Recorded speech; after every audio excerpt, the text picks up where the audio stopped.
Welcome to the Monster Slayer Bestiary, where we hypothesize how to fight pop culture's greatest monsters. I'm your host Red King, and today we're going to be talking about the kings of horsing around, centaurs. Gimme a sec. Are you fucking kidding me? You did this last time! I literally gave you the correct image so we wouldn't have this problem. Do you want me to dock your pay?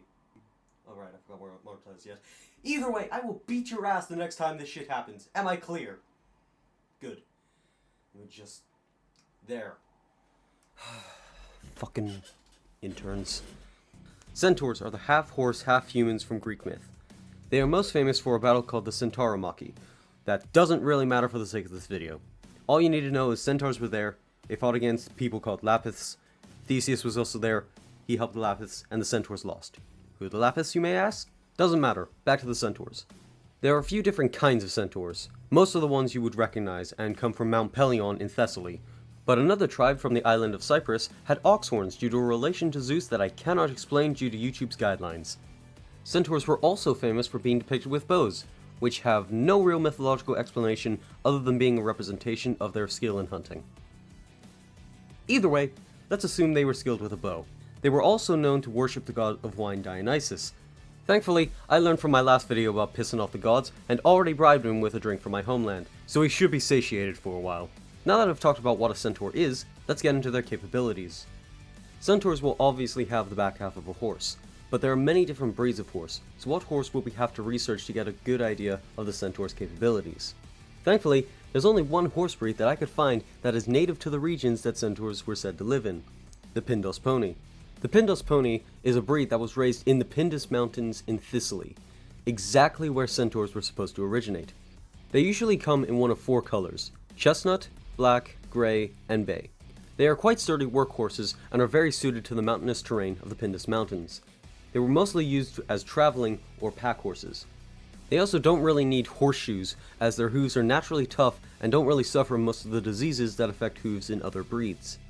They are also small compared to most horse breeds, only being about 4 foot in height. This would mean that our centaurs would look less like this and more like this. They are also not a racehorse. They are very much a workhorse. They probably wouldn't get anywhere near the speeds of most racehorses. Most racing horses would go around 40 miles per hour, and they're made for that. But most horse breeds don't tend to run below 20 miles per hour. So because there's no info on how fast the Pindus pony is, let's just average it out and say it can go approximately 30 miles per hour at their fastest. Now that we have an approximate for what horse is the base of our centaur, let's see how these would affect our fight. An important factor here is the environment. Mount Pelion is 1,624 meters at its highest and thickly forested.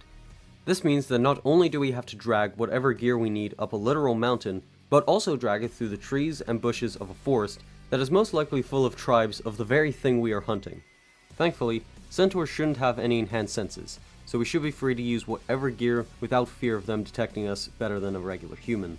Now, I decided to find ways that people fought horse-mounted archers in history, but many of the strategies aren't really applicable, such as guiding them into enclosed spaces to stop their maneuverability, or fortifying a position to defend them, as no centaur is dumb enough to walk into a hallway or close to Fort Knox, so we're going to have to think more creatively. For the first method, we need a gun. Normally, I don't tend to use guns, as I know more about the capabilities of more medieval arms, but in this instance, we really can't afford to use a melee weapon against someone who outruns us and can recreate the Robin Hood shot with our forehead. What gun we use shouldn't really matter. All we need is something that could be used to hunt deer, and it should be good enough to hunt a centaur. Now for the next part, we're going to take a ghillie suit and patience. See, remember how I talked about centaurs being worshippers of Dionysus? Well, in almost every myth they are a part of, centaurs tend to get really drunk and cause issues because of how rowdy they get. In fact, the most intelligent centaur, Chiron, was pretty much the only one who didn't drink.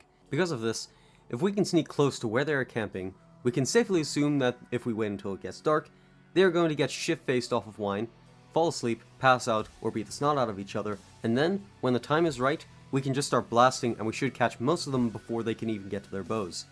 A ghillie suit would also mean they wouldn't be able to find us, and as such, wouldn't be able to use their bows to give us an impromptu lobotomy.